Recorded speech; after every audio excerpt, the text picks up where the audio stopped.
The biker saw a cop slap a homeless man. His reaction shocked the whole station. Rain poured over the dimly lit street as a tired homeless man struggled to find shelter near a closed diner. His tattered coat clung to him, soaked and heavy, when suddenly flashing lights cut through the darkness. A police cruiser pulled up and a tall officer stepped out, shouting before the old man could even speak. A slap echoed through the night. But what neither of them realized was that a biker, a rugged man with a leather jacket, bearing the emblem Iron Faith Brotherhood, was parked nearby watching. He clenched his fists as anger burned behind his calm eyes. To him, respect wasn't about the badge or the uniform, it was about humanity. And what he saw tonight wasn't justice. It was humiliation. The biker revved his engine once, and the night was about to change forever. The city was asleep, its heart beating quietly beneath the rain. Under an old street lamp sat Henry, a homeless veteran, his hands trembling as he tried to light a cigarette. Years of hardship had taken everything: his home, his family, his dignity, but not his soul.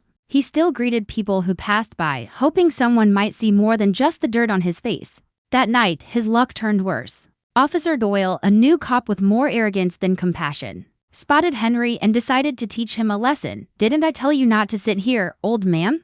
Doyle barked. Henry lifted his head weakly. "Just needed a place to stay dry, sir." "Sir," Doyle sneered, stepping closer. "You think you can just camp anywhere?" And before Henry could answer, Doyle's hand lashed out, striking his face. The sound cracked through the street, raw, humiliating, cruel. But across the road, under the shelter of a flickering neon sign, Jax, a biker from the Iron Faith Brotherhood, watched everything. He wasn't just a biker, he was a former Marine, a man who'd seen injustice both in war and at home. His jaw tightened. He'd seen soldiers lose their lives for the idea of respect, and now, here it was being crushed by someone meant to protect it. As Doyle walked back to his cruiser, Jax revved his Harley once, loud enough to make the officer turn. Their eyes met. Jax's look was calm to calm. The kind of calm that precedes a storm. The next morning, the entire city buzzed with the story, but not how anyone expected. The same biker who'd seen the assault had posted dashcam footage online. Within hours, it went viral. Thousands of comments poured in. "Find that cop. Justice for Henry." But Jax didn't stop there. He rode straight to the local precinct, his engine echoing like thunder through the parking lot.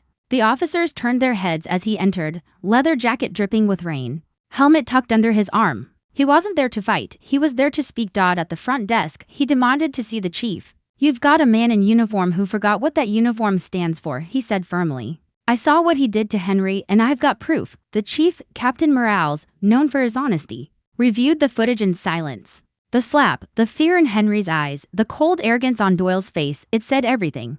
Morales turned to Jax. "Thank you for bringing this forward," he said. "We'll handle it." But Jax didn't leave. He waited, wanting to make sure handle it didn't mean hide it. Hours later, Doyle was called in. As Jax stood in the hallway, he could hear the captain's voice, stern, unyielding. The next sound that came was the slam of a locker door. Officer Doyle's badge hit the desk, stripped of his duty. Henry was invited to the station that afternoon. When he arrived, he couldn't believe what he saw. The same biker who'd witnessed his humiliation standing beside the captain, handing him a warm jacket and an envelope.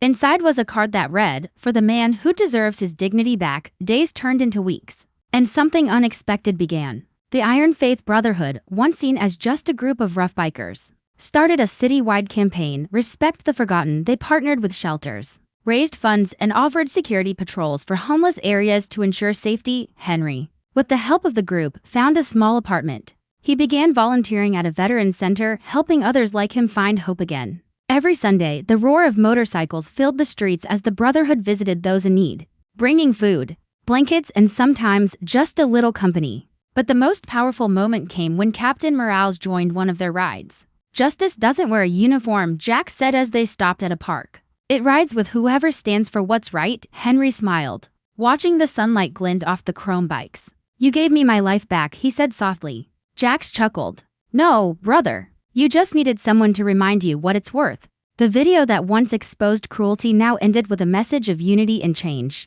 The city had learned not all heroes wear badges and not all bikers are rebels. Sometimes they're the angels roaring through the storm. Stand up when you see wrong. Speak when others stay silent.